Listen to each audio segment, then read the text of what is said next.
Okay, so we start reading in the general concept of logic. Quite a long passage, 39 paragraphs. It's very important to number those paragraphs so it's easier to discuss them. And let's see what we find here. In the first paragraph, we can summarize the thought as follows. Sciences make a distinction between the subject matter and their method.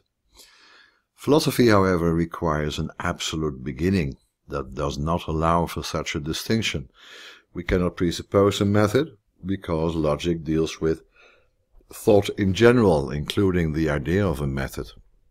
And we cannot presuppose the subject matter because it's necessary to develop the necessity of the content, to truly understand it, to develop it. So the distinction between subject matter and method, either presupposing the method or presupposing the subject matter, is impossible, so we need something like an absolute beginning. In the true scientific understanding, note here that science is taken to mean what the German word Wissenschaft means, which is knowledge in general. In the true scientific understanding, the principle of movement from one proposition or from one category to another should be the nature of the contents itself. That's a general demand that we can make on science, on knowledge. Without it, we do not have something like necessary knowledge, we just have opinion. The determinations within science as true knowledge should be the own reflection of the contents. So the contents should from themselves posit and generate their own determinations. Look at the preface in paragraph 7. The preface on the, I think it's the first edition. Preface to the first edition, and then paragraph 7, so the 7th paragraph. It talks about the nature of the contents that is moving within scientific knowledge. It should be the own reflection of the content that posits and generates its own determination. So the final sentences of paragraph 7 can be very useful here. Okay, let's go to the second paragraph, starting with logic on the contrary. Logic, on the contrary, cannot presuppose any of these forms of reflection, these rules and laws of thinking, for they are part of its content and they first have to be established within it. So that's another reason that logic cannot presuppose either method or subject matter. There's nothing that can be presupposed. It has to be a presuppositionless science, which seems almost impossible to do, but we will find out in a later section about the absolute beginning of science, der Anfang der Wissenschaft, paragraph entitled Womit muss der Anfang der Wissenschaft gemacht werden? So with what should the beginning of science be made? We find a very lengthy discussion on this topic of absolute beginning. All of this even before we get to the first category and the really interesting part, of course, of the logic, which is the concept of being, etc. Okay. Hegel argues here that the logic should even provide us with the concept itself of science. Well, if science is part of its own content, then of course the idea of science and scientific method cannot be presupposed. That does generate a question, because we saw in the preface that this idea of the content moving itself and generating its own determinations does seem to be like a concept of science, of true science. So in what sense can we say that the science of logic is without any presupposition? You might argue that the only presupposition is that any presupposition about science that we might have, or about logic and conceptual thought that we might have, must be tested within the logic and should be the result of the logic and not something that we take for granted and use as a principle before we dive into the content itself. Because the logic deals with understanding thought in general, there's nothing that can be presupposed. Presupposing logic within the science of logic would be meaningless. Of course it would be, because then we would already have a science of logic before we begin with the science of logic. And we need to begin with a science of logic because we need a systematic treatment of the logic that moves from one category or one proposition to the other with necessity. But you cannot move with necessity from something that you take as an opinion and use it as a principle or as a starting point. The whole edifice will tumble down because there is no real ground, no solid ground on which to base everything. So again, in the second paragraph, this idea that the logic should begin somehow with itself, well, we'll see the concept of being is precisely that. The rules and laws of thought are presupposed in every other science, but obviously that is impossible for the science of logic. So we are examining the presupposition of all sciences, and there is a science of logic, yet we cannot presuppose, like in other sciences, what we consider the logical presupposition and the presupposition of logic. We can do that for any other science but for the science of logic. Let's go through the third paragraph.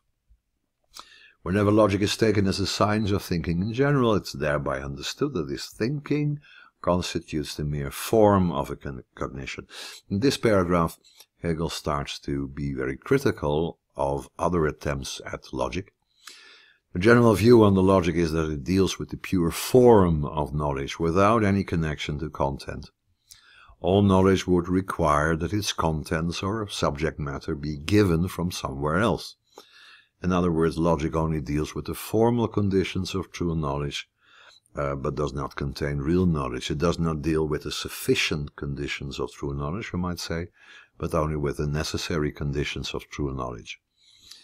That is coming straight out of Immanuel Kant. Immanuel Kant said that the logic merely describes the formal or negative conditions of true knowledge. Any true knowledge must meet the requirements of formal logic, but if something meets the requirements of formal logic, it doesn't mean that it is true. Knowledge, true knowledge, implies some kind of relationship between our thought and being, which is not expressed as such in logic. Logic only implies a relationship of thought to itself, which Kant then goes on to identify as something like analytical identity. So the absence of self-contradiction. In other words, logic only deals with the formal conditions of true knowledge, but does not contain real knowledge.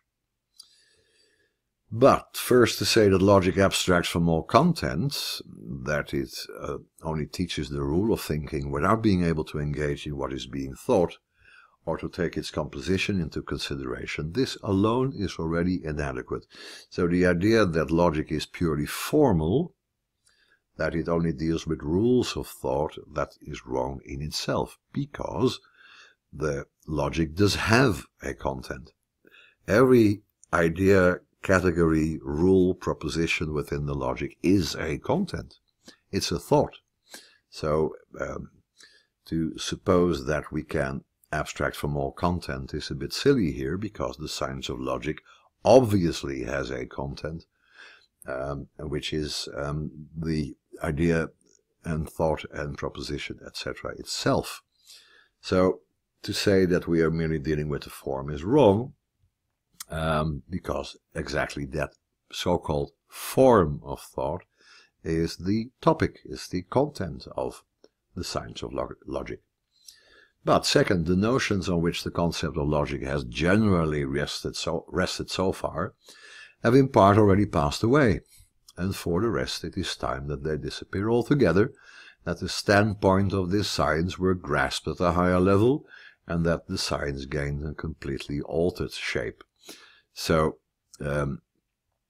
it is obviously wrong to say that the logic only deals with form, and we know that because all of the previous ideas about logic have already disappeared within history and should disappear.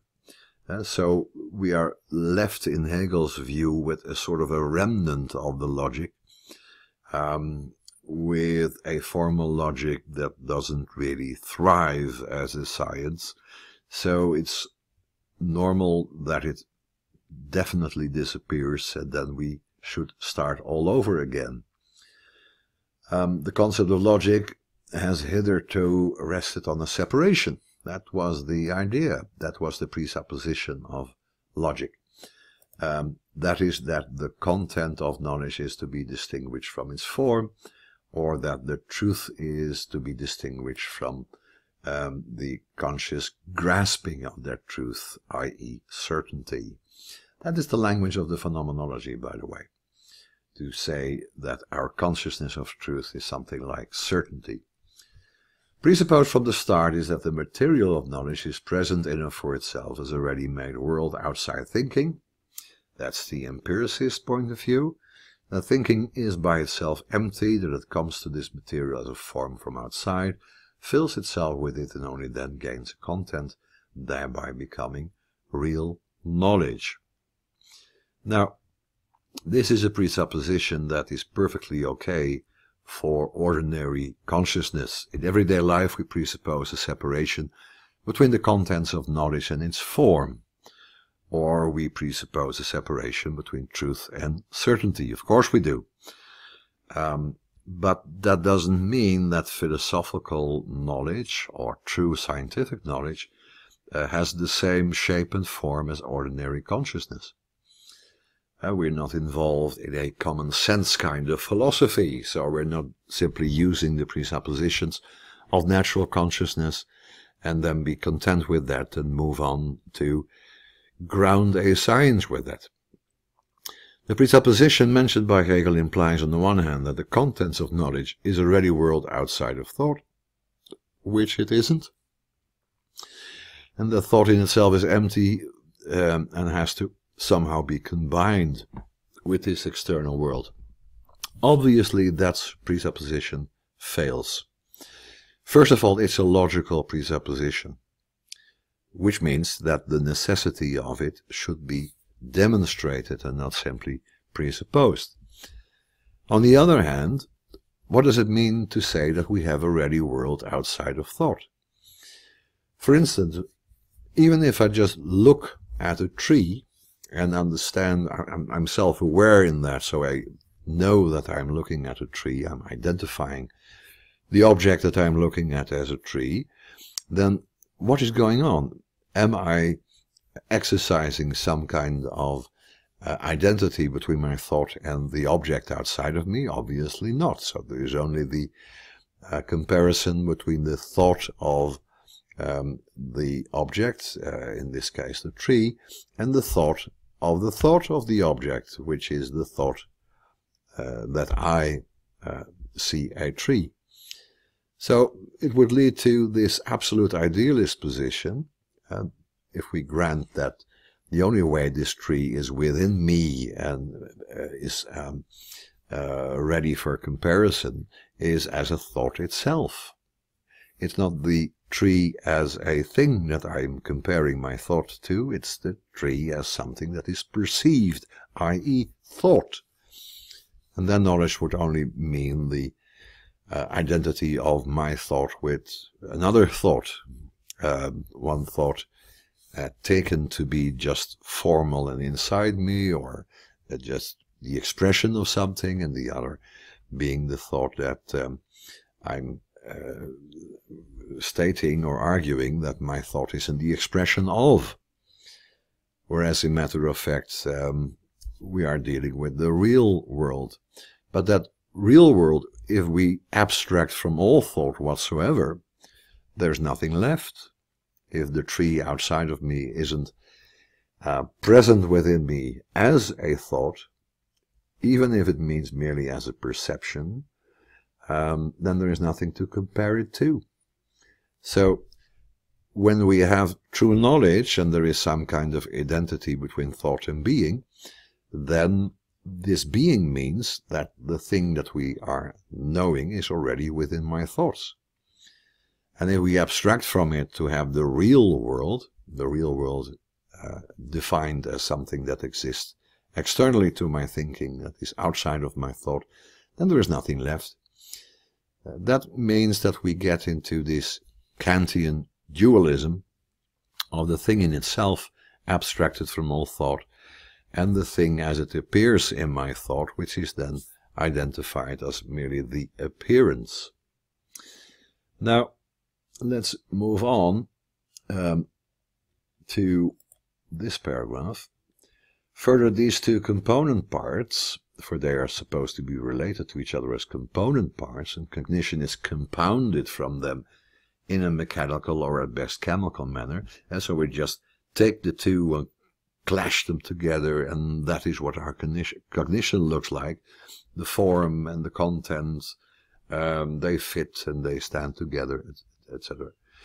Then the further notion is that the object is supposed to be complete and finished all by itself. The tree over there, complete, finished all by itself, is whatever it is. It has some kind of absolute being.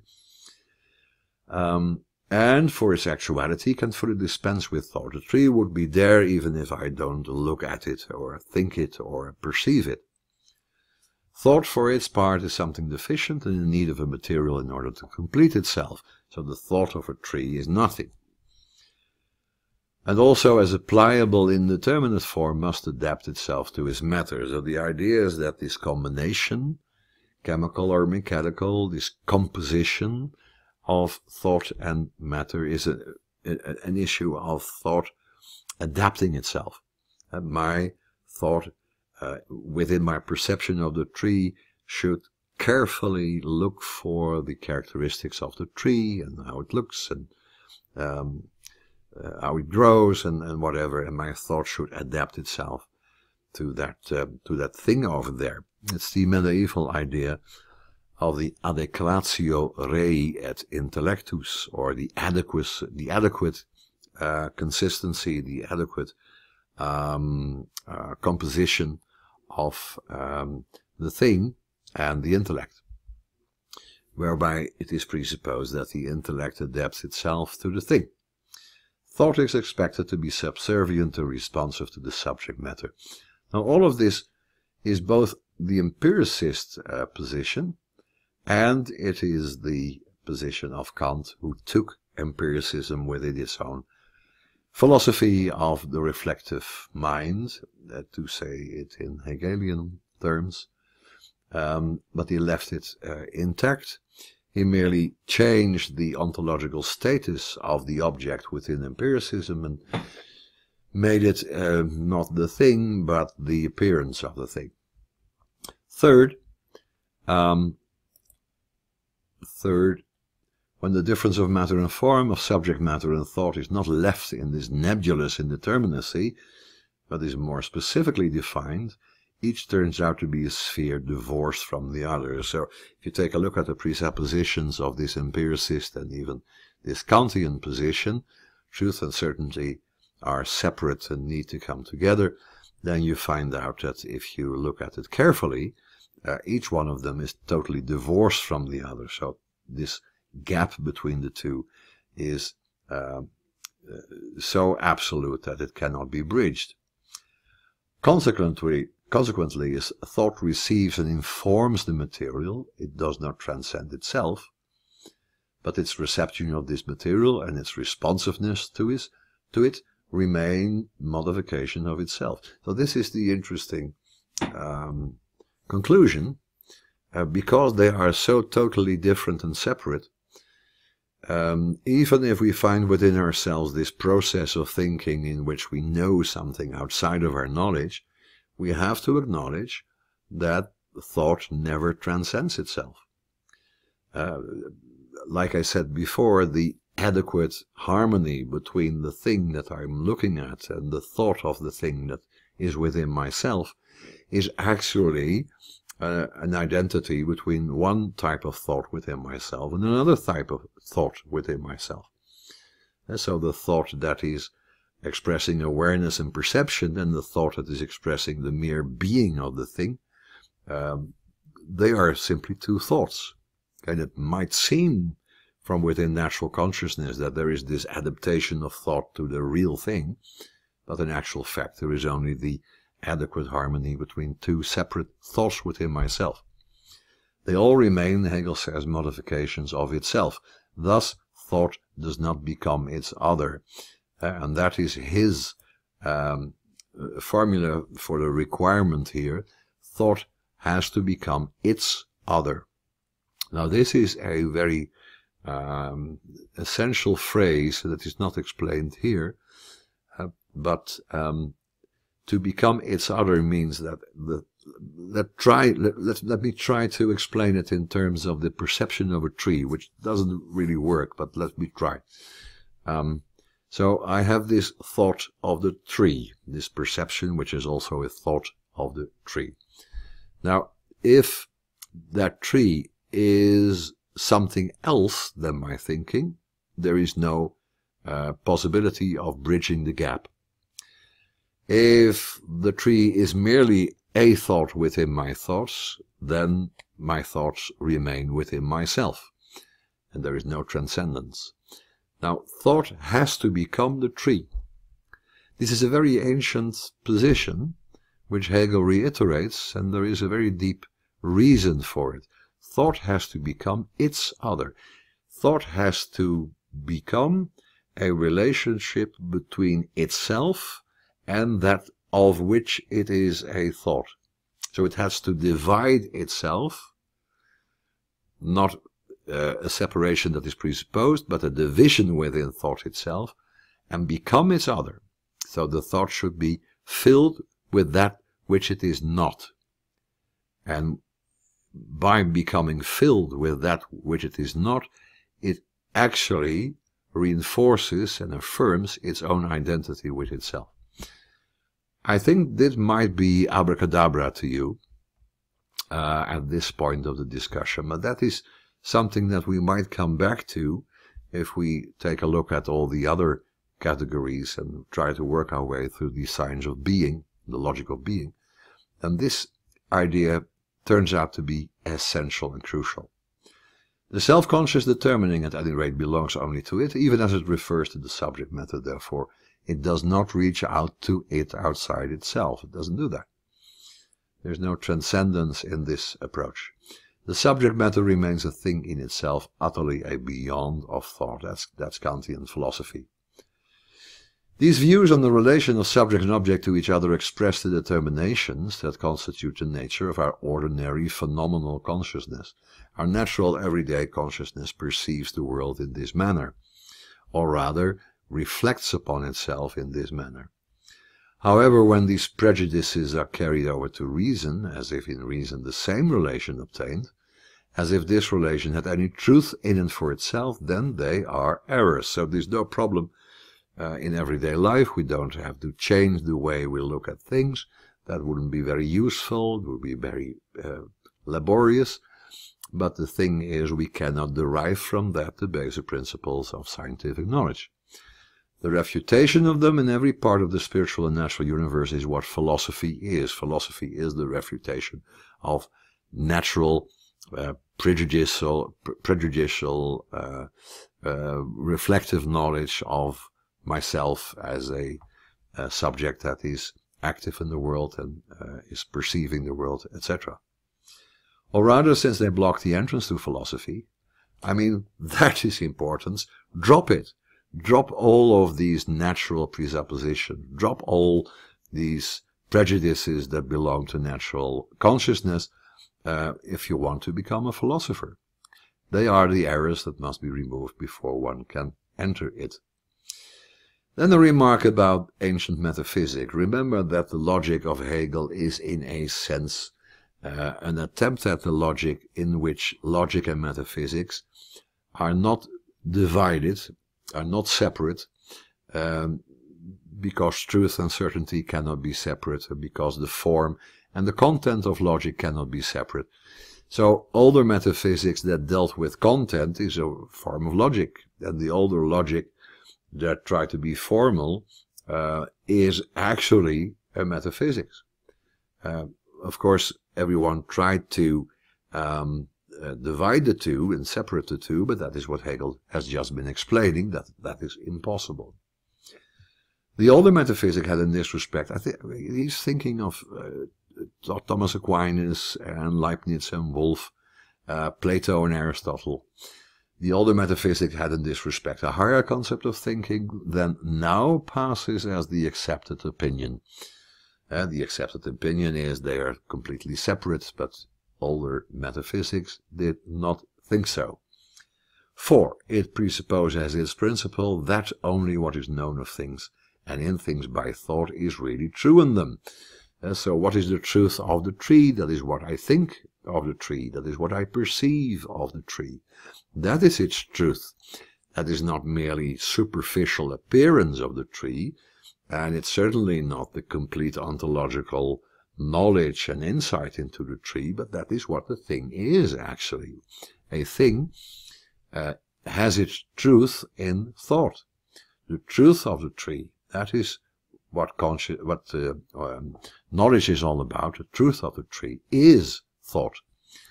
Now, that doesn't mean that a tree is thought.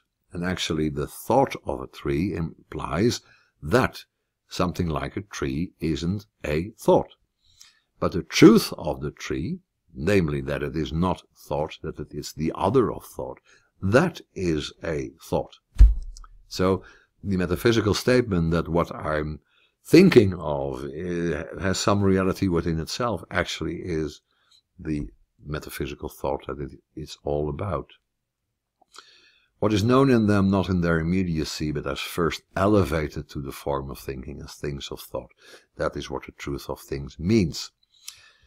This metaphysic thus held that thinking and the determination of thinking are not something alien to the subject matters, but are rather their essence, or that the things and the thinking of them agree in and for themselves. Also our language expresses a kinship between them. Denken und Ding, thinking and thought and thing, are somehow related. The thing maybe is that what we are thinking of.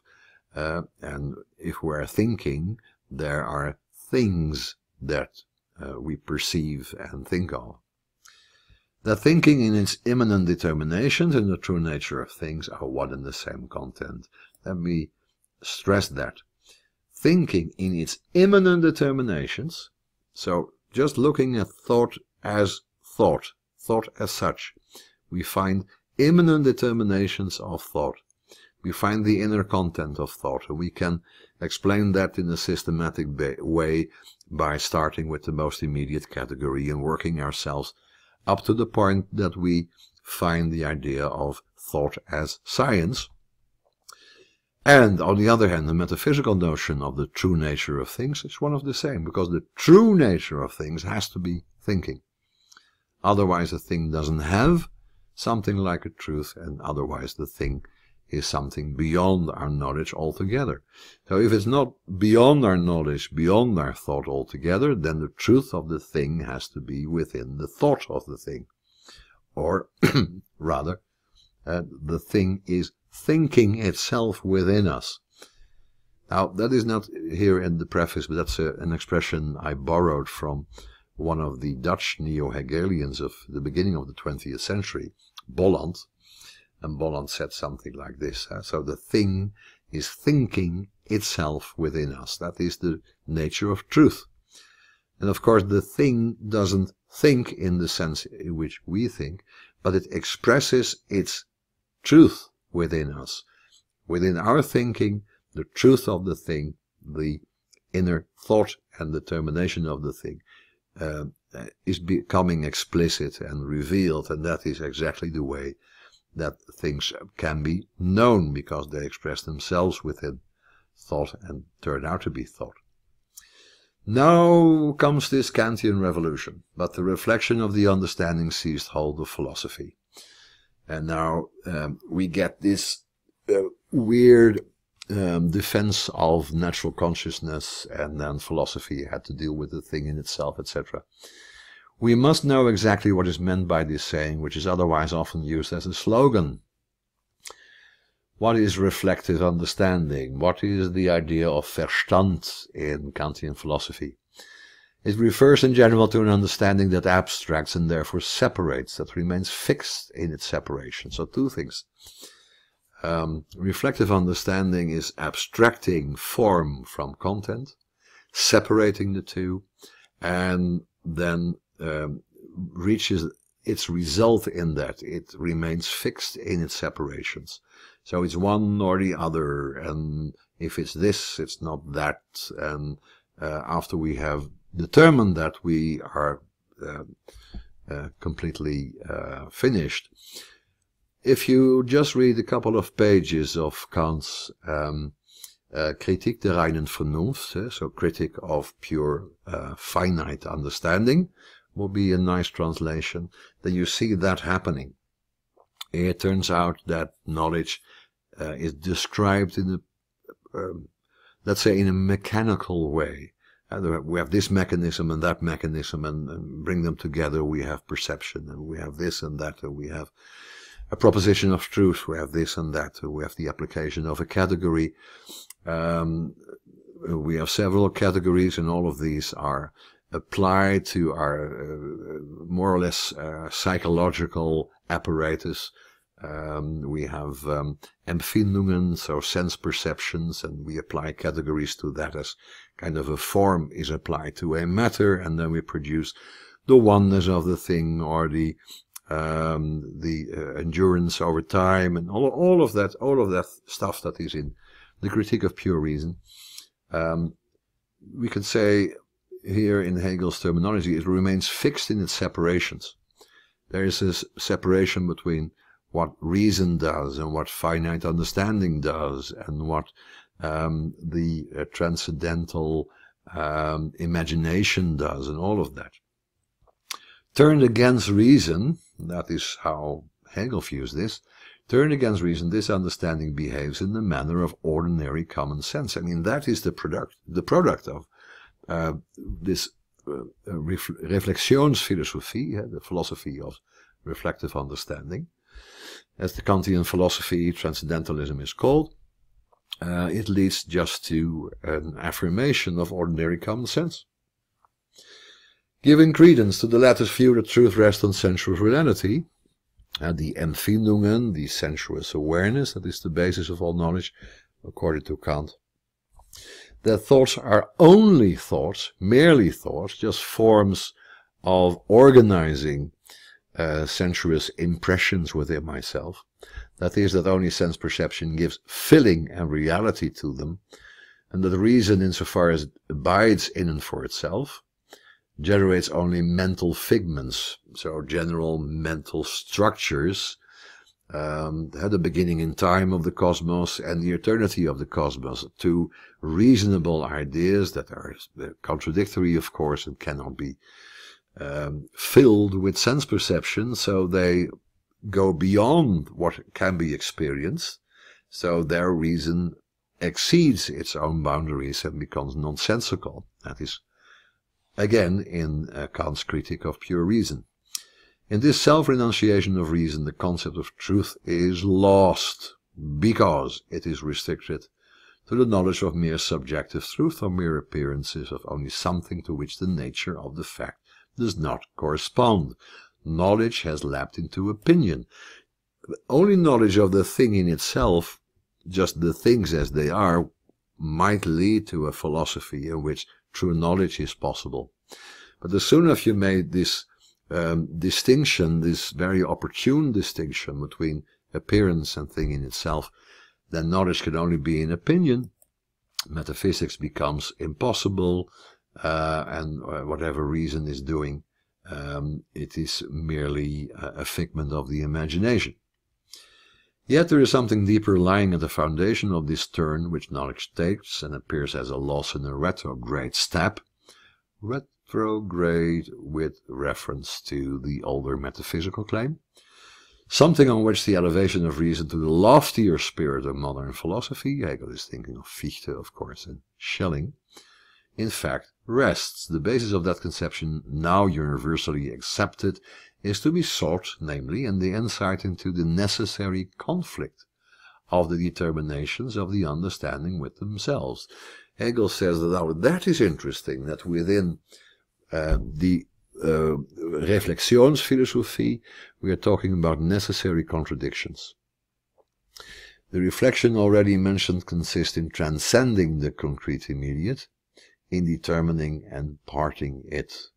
But this reflection must equally transcend its separating determinations and above all connect them.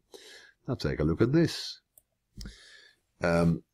So the idea of reflective reasoning or reflective understanding implies that reflection transcends the concrete immediate.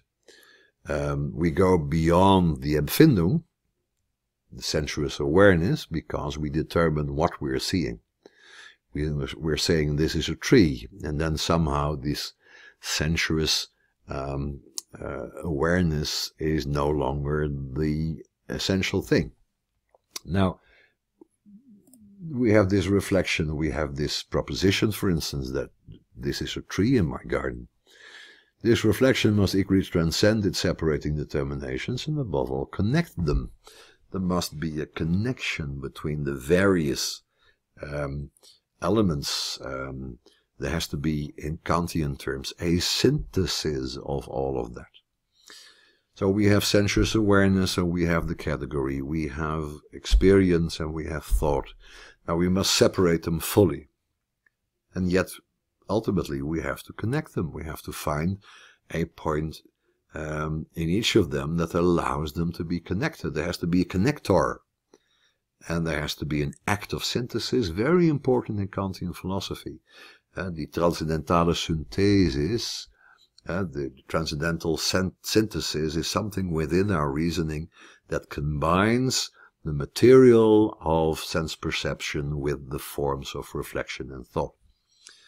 Now, the conflict of determination breaks out precisely at the point of connection. And this is interesting.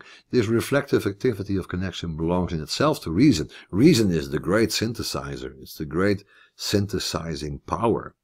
And to rise above the determinations and attain insight into their discord is the great negative step on the way to the true concept of reason. So the negative power of finite reasoning, to understand that this is this and it is not the other, this is something other than that, yet at the same time this power of connecting them, somehow reaching a synthesis of them, that gives Hegel insight in, let's say, the negative activity of finite reason, of finite understanding. But when not carried through, so if we give this negative power a subordinate role, this insight runs into the misconception that the reason is the one that contradicts itself. It's not the reason that is contradicting itself.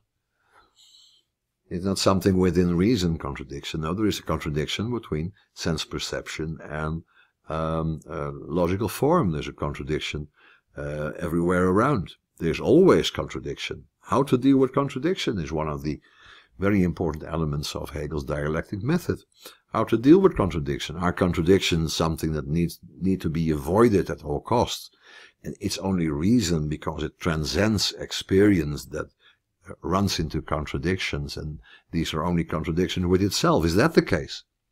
Or is contradiction the heart and the essence of philosophical thought and of the modus operandi of finite reason and reason itself? It fails to see that the contradiction is in fact the elevation of reason above the restrictions of the understanding and the dissolution of them. So instead of arguing that because reason runs into contradictions, it's less than finite reasoning in terms of knowledge, actually the contradictions within reason show it to be superior to finite reason. It goes beyond the restrictions of the understanding. Yes, Kant says that's why reason is futile. Metaphysical reason is futile. It goes beyond the restrictions of the understanding, which is limited because it needs sense awareness and perception in order to produce cognition. No, says Hegel, it's precisely the other way around. The contradictions within reason are the dissolution of the determinations within finite reason. At that point, instead of making the final step that would take it to the summit, knowledge flees from the unsatisfactoriness of the determinations of the understanding to sensuous existence, believing that there it will find stability and accord. So let's leave these issues of reflective reasoning behind us, and let's just go in an empiricist move to sensuous existence itself. There we will find stability and accord. On the other hand, since this cognition is self-admittedly a cognition only of appearances, so we just call it Erscheinung, it's merely the outward glance, the brilliance with which it shines into our thoughts, the unsatisfactoriness of the latter is admitted. We call it appearance, so there is no real knowledge, but at the same time presupposed. So Kant is saying, okay, we only know appearances, and on the other hand they say, well, we know appearances fully. That is the true knowledge that humans can have, is true knowledge of appearances. So on the one hand, he is stressing the unsatisfactoriness of knowing only appearances when compared to the things in themselves, and on the other hand, he is actually positive about it and saying, well, if we restrict finite reason to that, we have no problem with knowledge whatsoever. We do not need to be skeptics about our knowledge as long as we accept that we only know appearances. So we only know the truth in as much as it relates to us. Well, we're doing the relating, so we don't transcend our own thoughts, do we? No.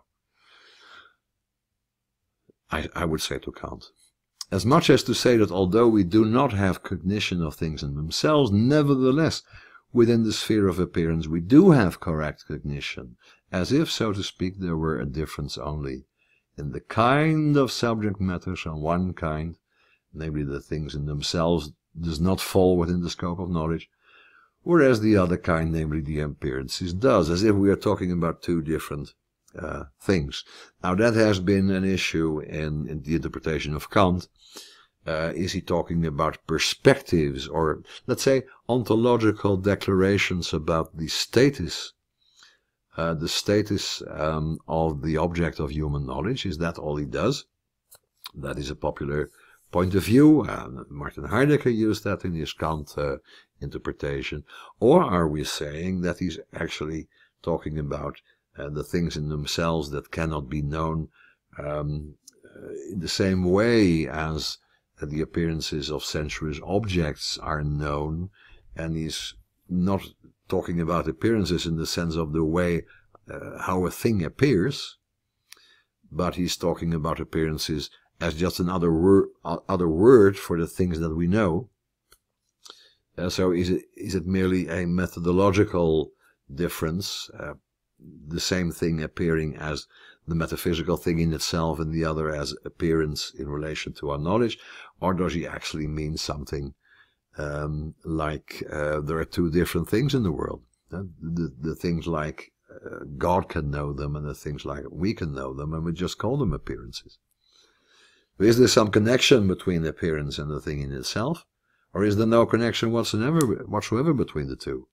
Is he using it polemically to destroy the ancient metaphysics, or is it using methodologically just to say that we should be very humble about the status of our knowledge, and we can never actually state that what we know of something agrees with what that thing absolutely is in itself? But for Hegel, that difference doesn't really constitute any problem or any thing of seriousness whatsoever. This is like attributing the right insight to someone with the stipulation, however, that he is not fit to see what is true, but only what is false. That is his interpretation of this Kantian distinction. So we know the world, but with the stipulation that we cannot see what is true, the thing in itself, but only what is false. That's the appearance. And the appearance then being not the real thing. That is Hegel's view on Kant. Absurd as this might be, no less absurd would be a cognition which is true but does not know its subject matter as it is in itself. How is that meaningful and possible even? How can we know something not the way it is in itself? And what would our interest in that kind of knowledge be? The critique of the forms of the understanding has arrived precisely at this result, namely that such forms do not apply to things in themselves. So things like unity and even something like coexistence in time, all of that do not apply to things in themselves. These are categories, time and space are categories of our sensuous perception, and things like unity and perseverance over time, which is Kant's reference to substance, identity of something within time. All of that would be merely the form of our knowledge. Now, this can only mean that they are in themselves something untrue. However, since they have been allowed to remain valid for reason and experience, the critique has not altered them in any way. Kant merely takes up the list of categories by Aristotle. He is not criticizing that, he is not changing that, but rather has them let be for the subject in the same shape as they formally apply to the object. So we have these Aristotelian categories expressing what things are, and now Kant comes along and says, well, they cannot be applied to the object, not to the thing in itself, but they can be applied to our way of understanding the object, but then the object must be called appearance, because it's not a true object. But if they are inadequate for the thing in itself, still less must the understanding, to which they supposedly belong, have to put up with them and rest content with them. If they cannot be determinations of the thing in itself, still less, let's move on, can they be determination of the understanding. So if these categories are not categories of the reality of being, why on earth would we take them as determinations of understanding? Because understanding itself, this is a very interesting Hegelian critique here. Thought itself is a thing, right? Should be understood to be like that. Of course, it's not something that we know by sensuous understanding, obviously not. But it's a thing, something that we think of and can somehow know. So if these categories cannot be themselves determinations of the understanding, if they cannot be determinations of the thing, how can they be determination of the understanding? So we have all these categories, then they are definitely not determinations of the thing. Now, why would they be determination of the understanding? Why would we come up with these determinations? Where would they be generated? What is the reason for having them as categories, if they're not connected to the thing itself? To which one ought to concede at least the dignity of a thing. Understanding has at least the dignity of a thing.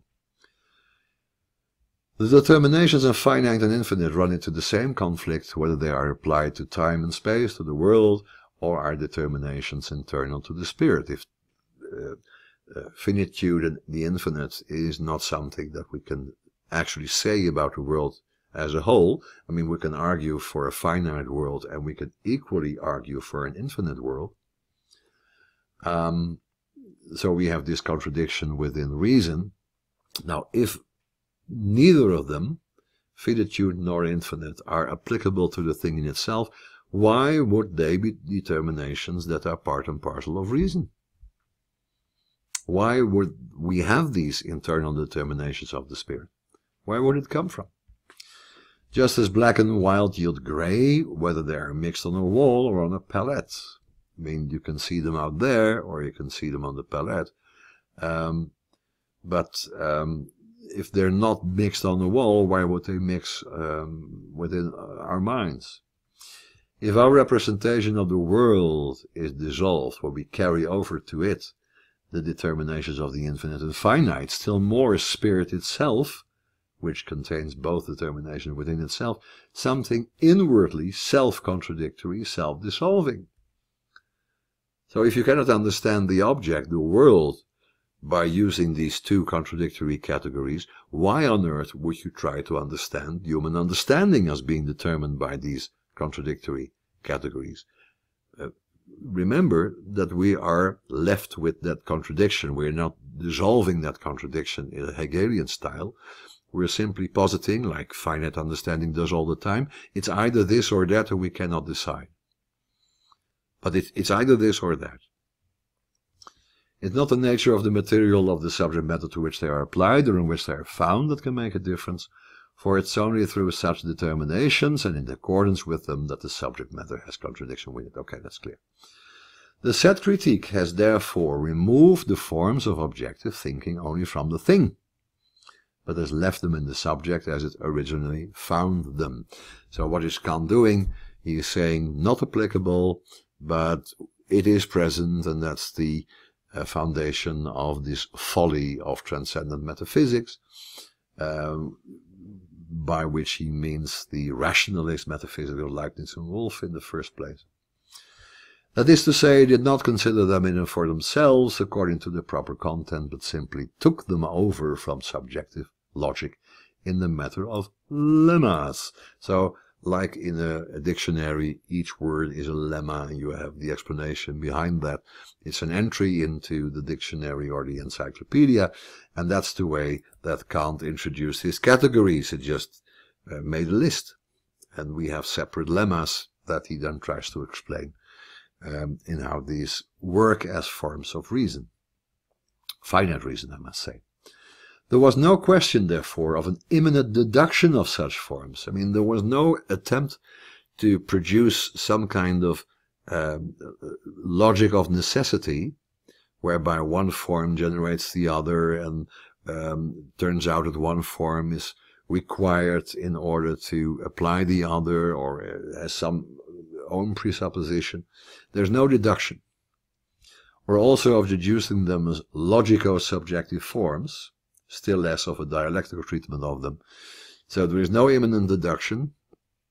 There is, which, let's say, is objective reasoning about the nature of these forms of thought, or deducing them as logico-subjective forms. There's no attempt to understand how they can be just part and parcel of our subjective reasoning, without them being also the forms of being which is external to our thought, and let alone a dialectical treatment of them, of course, which could not be expected of Kant, but which is part and parcel of Hegel's system. In its more consistent form, transcendental idealism did recognize the nothingness of the spectral and the ghost-like thing in itself, this abstract shadow divorced from all content, left over by critical philosophy. That's the other word for Kantian philosophy. Critical philosophy, subjective transcendental philosophy, Reflexionsphilosophie, so the philosophy of reflectiveness or reflective reasoning, etc. Critical philosophy because of the critiques. Remember that, the critique of pure reason, the critique of practical reason, and the critique of aesthetic reason, the three critiques of Kant. So, critical philosophy. And its goal was to destroy it completely. So, we need to get rid of the spectral thing in itself. Sure, Kant tried to. This philosophy also made a start at letting reason produce its determinations from itself, obviously. By assuming that reason runs into contradictions precisely because it generates itself its own forms, and in finite reason, Verstand, they're simply there, but infinite reason, so to speak, the higher faculty of reason, produces determinations from itself and thereby runs into contradiction when it tries to apply itself to the reality. But it's a start. It's a start at letting reason produce its determination from itself. But the subjective attitude assumed in the attempt prevented it from coming to fruition. By assuming that reason was simply something internal to the human mind, this production of determinations from itself could only be viewed as a generous productivity of the imagination, of fantasy, something that had no connection to reality whatsoever. This attitude, and together with it the attempt and the cultivation of pure science, were eventually abandoned. But what is commonly understood by logic is considered with a total disregard of metaphysical significance. Formal logic in our days, I believe, does the same. This science, in the state in which it still finds itself, has admittedly no content of the kind which ordinary consciousness would accept as reality or as a genuine fact. But is not for that reason a formal science void of any material truth. Besides, the region of truth is not to be sought in that material missing in it, a lack to which the insufficiency of logic is usually attributed. Truth is not to be sought outside of logic, because there is the material that is not in the logic. Most often it is said that the insufficiency of logic is that it's merely formal. Is reiterating the same point he made before here. More to the point is that the emptiness of the logical forms lies rather solely in the manner in which they are considered and dealt with. So he is returning the favor.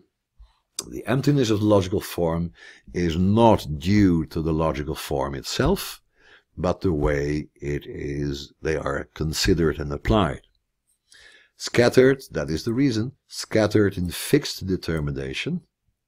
So, as lemmas, as something, this next to the other one, next to the other one, with some sort of external organization, and thus not held together in organic unity. They do not have any kind of connection to one another. They are merely externally connected through some kind of organizing principle, but they are not shown to be in an inner connection. They are not organically united. They are not considered in their coexistence, in the necessity of their cooperation.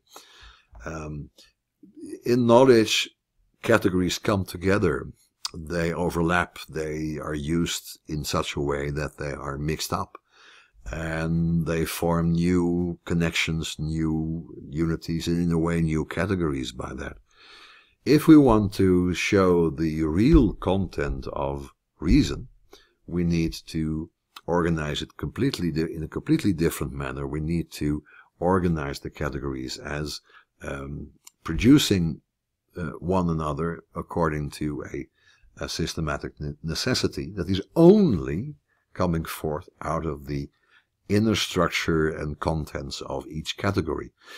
That's my language. My language is that the various words in the logic, like being and becoming and thing, I call them categories just as a way of referring to them, but they're not categories in a real sense. They're expressions of the logic. They are, well, what they are we will discuss when we come to the logic of being. They are not held together in organic unity. They are dead forms. And the spirit, which is their vital concrete unity, does not reside in them. It's lost. There is no proper content because they are not shown in their interconnectedness. That is really important. The categories of the logic, in a way, are the inner determinations of one single thought, which is science.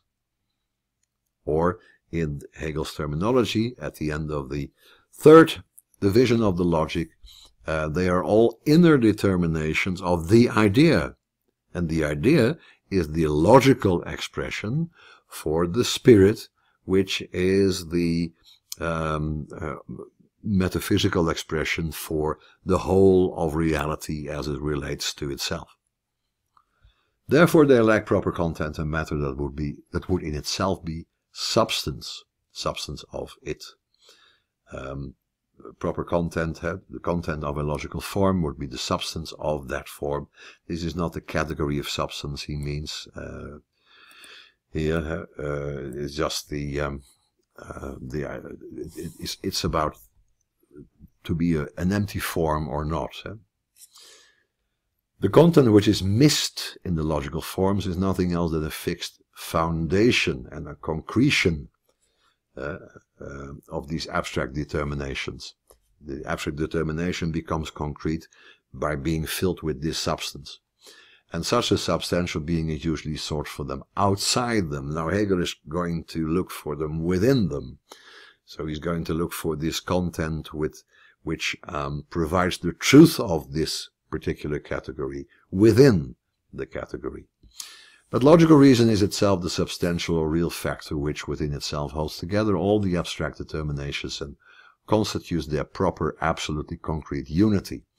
There is no need, therefore, to look far and wide for what is usually called a matter. It is not a fault of the subject matter of logic if the latter seems empty, but only of the manner in which this subject matter is grasped. That's a repetition again of a previous statement. This reflection brings us to a statement of the standpoint from which logic is to be considered, and how this standpoint differs from previous treatments of this science, and is alone the true base on which the science is to rest in the future. Let me just take a look at where we are now. This is paragraph 18, beginning with in the phenomenology of spirit. So we are halfway through, and I think I'm going to rest here for a moment.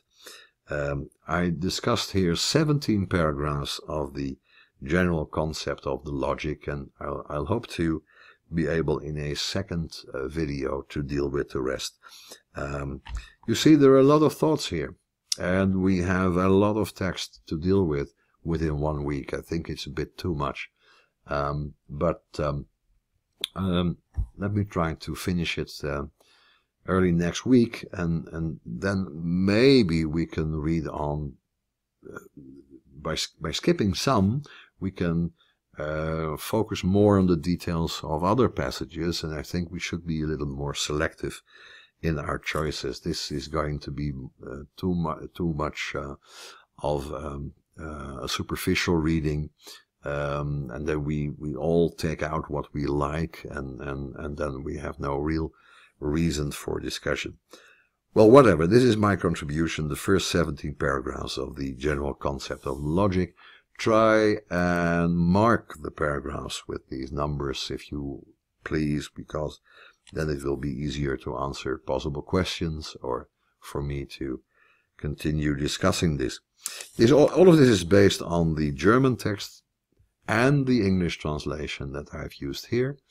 And just as a reminder, what is that translation? That is the Cambridge translation. By whom? Let me just see this. George di Giovanni. Thanks for listening, and catch you later.